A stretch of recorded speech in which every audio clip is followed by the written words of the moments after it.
This is the offside driving mirror of my motorhome, which is an Elddis Autoquest 140 mounted on a Peugeot Boxer chassis.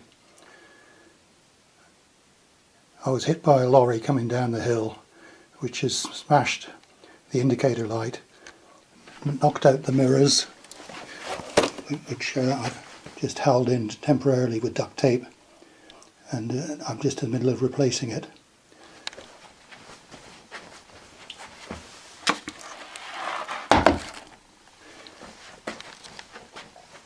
There are 4 main bolts which screw into these 4 mountings here, and there's a lead which plugs in.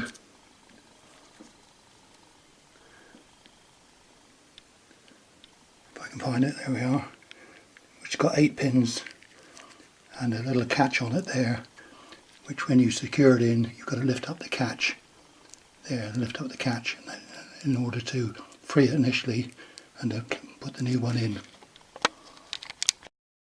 The door mirror is held on by these 4 torque bolts, one there, one a bit higher up, and 2 more down the bottom. So you've got 4 bolts altogether. 1, 2, 3, 4. You'll need a Torx bit like that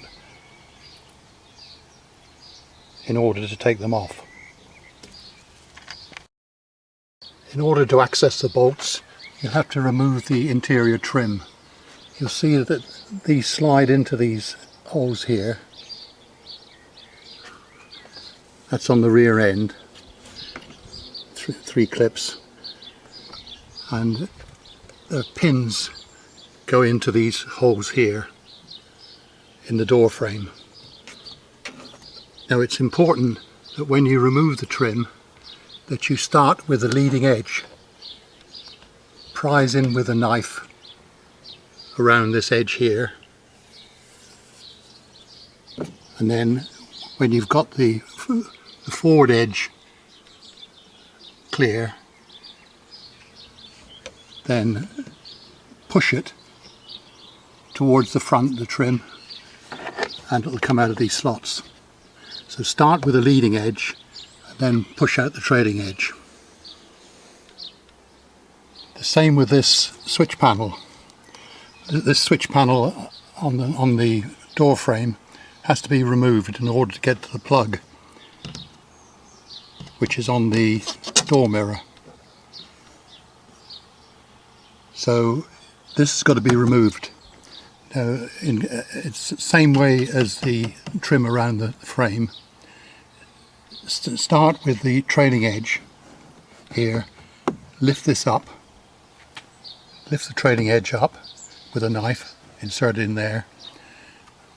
On the leading edge here, you'll find there's a plastic tongue on these 2 edges, which goes into a slot in the framework. So lift up this trailing edge first of all, put a knife underneath there, lift it up, and then slide the whole lot to the rear to clear the tongues on the leading edge from the slots. So once you've got this panel out of the way, you'll find a plug and socket down below.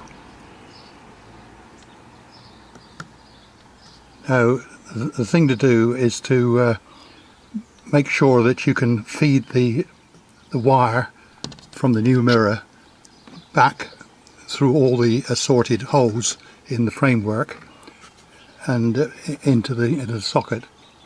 So in which case, before you actually remove the mirror, tie a bit of cord onto the plug. So when you remove the mirror, it'll drag the cord through, leave the cord dangling on the outside. When you fit the new mirror, then at that stage tie the cord or tape it.